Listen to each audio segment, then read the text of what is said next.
बिस्मिल्लाहिर्रहमानिर्रहीम। अस्सलामुअलैकुम। Info TV में खुश आमदीद।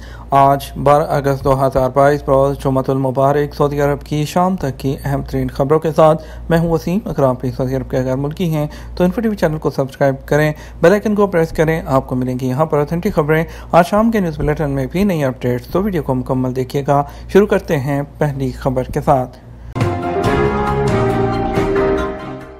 सऊदी अरब में गाड़ी से 54 किलो मंशियात बरामद, मालिक गिरफ्तार कर लिया। क्या सऊदी अरब में एक शख्स को 54 किलोग्राम मंशियात स्मगल करने के इल्जाम में गिरफ्तार किया गया है। सरकारी खबरसां एजेंसी एसपीआई के मुताबिक जजान के इलाके में सिक्योरिटी फोर्सेज ने गाड़ी को रोककर तलाशी ली तो उससे 54 किलोग्राम मंशियात बरामद हुई। मुल्ज़म को मुतल्लिका हुकाम के हवाले कर दिया गया, जहाँ मजीद कार्रवाई की जाएगी। ये गिरफ्तारी ऐसे वक्त में हुई है जब मुल्क में गैर कानूनी अशिया की स्मगलिंग के खिलाफ क्रैकडाउन किया जा रहा है। रवा हफ्ते के आगाज़ में सऊदी हुकाम ने ऐसे 70 लोगों को गिरफ्तार किया था जो 70 टन के करीब काद और 618 किलोग्राम हशीश सऊदी अरब में लाने की कोशिशें कर रहे थे। एक बहुत बड़ी अपडेट, इंडोनेशिया से घरेलू कारकुनों को सऊदी अरब लाने की इजाज़त। वज़ारत अफरादी क़ुव्वत और समाजी बहबूद ने कहा कि इंडोनेशिया से घरेलू अमला सऊदी अरब लाने की इजाज़त दे दी गई है। औकात अखबार के मुताबिक नायब वज़ीर अफरादी क़ुव्वत और समाजी बहबूद डॉक्टर अब्दुल्ला अबू सनैन ने इंडोनेशिया की वज़ीर अफरादी क़ुव्वत ईदा फौजिया के साथ इंडोनेशिया जो घरेलू अमला है उसकी आमद की बहाली के एग्रीमेंट पर साइन किए। रिक्रूटिंग एजेंसियों और कंपनियां जो है आज से इंडोनेशिया से घरेलू कारकुन का अमला मंगवा सकती हैं। एग्रीमेंट पर दस्तखत इंडोनेशिया जजीरे बाली में हुए। इस मौके पर सेक्रेटरी बैनुल अक़वामी अमूर डॉक्टर अदनान अल नईम और वजारत की टेक्निकल टीम, वजारत ख़ारजा, वजारत सेहत के नुमाइंदे भी मौजूद थे। इंडोनेशिया के साथ नया मुआहदा वज़ारत अफरादी क़ुव्वत और समाजी बहबूद की उस पॉलिसी का हिस्सा है जिसके तहत इंडोनेशिया से घरेलू अमला लाने के अमल को सिर्फ एक चैनल के ज़रिए करने का फ़ैसला किया गया। ये फ़ैसला कारकुनों को लाने के अमल में सहूलत पैदा करने, आजिर और अजीर के हकूक़ के तहफ़्फ़ुज़ को यकीनी बनाने के लिए किया गया है। दरअंदाजों को सहूलत फराहम करने वाले शहरी को गिरफ्तार कर लिया गया। निजरान की स्पेशल फोर्स ने एथोपिया के 22 दरअंदाजों को ज़रूरी फॉर्म में रहाइश और मुलाजमत फराहम करने वाले सऊदी शहरी को गिरफ्तार कर लिया। सरकारी खबरसां एजेंसी एसपी के मुताबिक एथोपिया के एक दरअंदाज के कब्जे से 97,720 रियाल, 22 मोबाइल और मोबाइल की 7 सिमें भी बरामद हुई। निजरान पुलिस ने बताया कि तमाम दरअंदाजों को गिरफ्तार कर लिया गया है। उन्हें कानूनी कार्रवाई के बाद मुतल्लिका इदारे की तहवील में दे दिया गया। रहाइश और रोजगार फराहम करने वाले शहरी को भी पब्लिक प्रोसिक्यूशन के हवाले कर दिया गया है।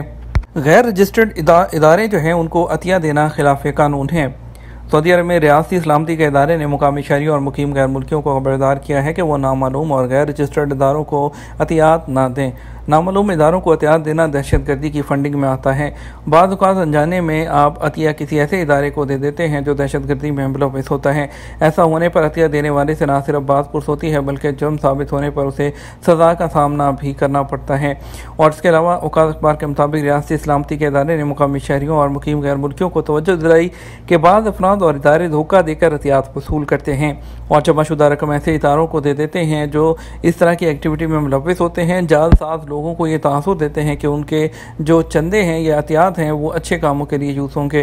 रियासती सलामती के इदारे ने ताकीद की है कि सऊदी अरब के मुतल्लिका इदारे में रजिस्टर्ड अफराद और तंजीमों ही को रजिस्टर्ड सरकारी प्लेटफॉर्म्स के ज़रिए अतियात दिए जाएँ, अनजाने अफराद और इदारों को ना दिए जाएँ।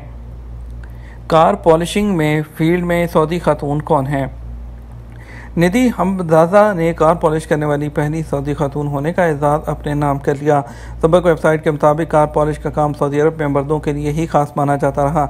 इससे पहले किसी भी खातून को इस शोबे में काम करते नहीं देखा गया। निदा पहली खातून है जिन्होंने कार पॉलिश सेंटर कायम किया है और कामयाबी से चला रही हैं। सऊदी चैनल जो इसके स्पेशल प्रोग्राम सुबह अल सऊदिया को इंटरव्यू देते हुए उन्होंने कहा बचपन से ही उन्हें गाड़ियों का शौक़ है। वो गुड़ियों की बजाय गाड़ियों वाले खिलौने जो है वो ख़रीदना पसंद करती थी। उन्हें बचपन से ही मोबाइल ऑयल, ग्रीस और टायर की बू अच्छी लगती थी। उनका कहना था कि इस जो है काम पर उन्हें फ़ख्र है और सऊदी ख़वातीन कारों की रेस में भी शिरकत कर रही हैं। सोशल मीडिया पर गैर इखलाकी इशारे, जुर्म, कैद और जुर्माने की सज़ाएँ। सऊदी कानूनी अमूर के माहिरीन का कहना है कि इधर समाजी रब्ता वसाइल पर ख़ुसूसी तौर पर टिकटॉक वगैरह के ज़रिए ज़ुबानी छेड़छाड़ या गैर अखलाकी हरकतों का रिवाज बढ़ रहा है। सऊदी कानून में ऐसा करने पर सज़ाएँ मुकर्रर हैं। ऐसा करने पर 5 साल तक कैद या 30 लाख रियाल तक के जुर्माने की सज़ाएँ हो सकती हैं। दोनों सज़ाओं में से किसी एक सज़ा पर भी इक्तफ़ा हो सकता है। मैक्सिमम जो सज़ा है वो जज के इख्तियार में होती है। सऊदी वकील के मुताबिक जो है इन दिनों जो सोशल मीडिया पर गैर अखलाकी ज़ुबान और हरकतें आम होती जा रही हैं, ऐसे करने वालों में गैर मुल्की भी हैं, सऊदी भी हैं। बैरून मुल्क मौजूद सऊदी भी इस किस्म की सरगर्मियों में मुलव्विस नजर आ रहे हैं। कई लोग समझते हैं कि ऐसा करने पर कोई गिरफ्त नहीं होगी। ये गलत बात है। ये काबिल सज़ा जुर्म है, इस पर कैद भी है और जुर्माना भी है।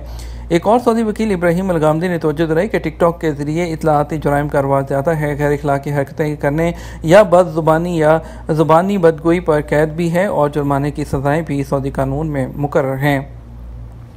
एजेंट ने तरहील से खरूज लगवाया, अब नया वीज़ा नहीं लग रहा।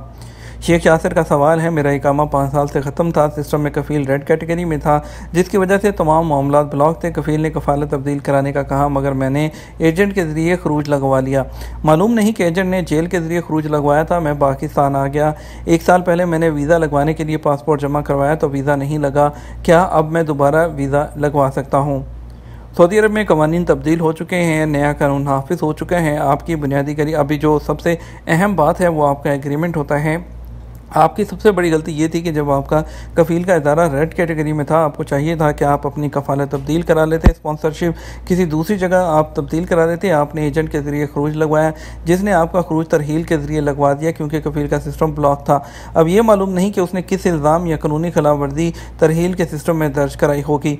याद रखें कि तरहील यानी डिपोटेशन सेंटर या जेल के ज़रिए से आने वाले लोगों के लिए जो है पहले पाबंदी का दौरानिया डिफरेंट होता था। अभी कोई भी सऊदी अरब से किसी भी केस में डिपोर्ट होता है, उनके लिए अभी सऊदी अरब के दरवाजे वर्क वीज़ा के लिए हमेशा के लिए बंद होते हैं। वो दोबारा कभी भी वर्क वीज़ा पर सऊदी अरब नहीं आ सकते हैं।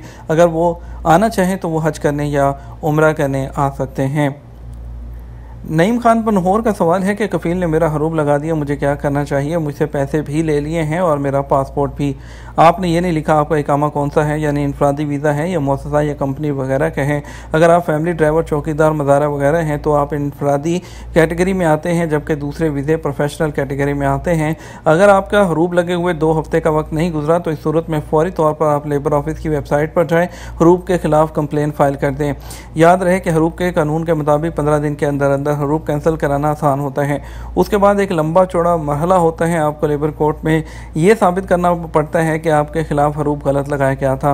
आप रियाद में पाकिस्तानी सफारत खाने या जद्दा में कौंसलेट के जरिए भी लेबर ऑफिस में दरख्वास्त जमा करा सकते हैं। इसके अलावा कफ़ील से अपने राब्ते का सबूत भी मुहैया करें ताकि हरूब को चैलेंज करने में आसानी हो। इस बात का ख्याल रखें कि कानूनी तौर पर फाइनल एग्जिट यानी खरूज नहाई पर जाने वालों के लिए आइंदा के लिए पाबंदी नहीं होती है, जबकि तरहील से जाने वालों के लिए मुस्तकबिल में हमेशा के लिए जो वर्क वीज़ा वगैरह होते हैं इस पर पाबंदी होती है। और कानूनी तौर पर जो खरूज नहाई लेकर जाते हैं उनके लिए दोबारा वापस आने में कोई भी प्रॉब्लम नहीं होती। वो जब चाहें कभी भी दूसरे वीज़े पर जो है वो सऊदी अरब आ सकते हैं। ये तो हमारा अब तक का न्यूज़ बुलेटिन। आप मज़ीद और अहम खबरों के लिए हमारा जो है रात 12 बजे का न्यूज़ बुलेटिन देख सकते हैं। इसके साथ हम आपसे इजाज़त चाहेंगे। वीडियो को लाइक और शेयर कीजिएगा। आपके कीमती वक्त का शुक्रिया। अपना ख्याल रखिएगा। अस्सलामु अलैकुम।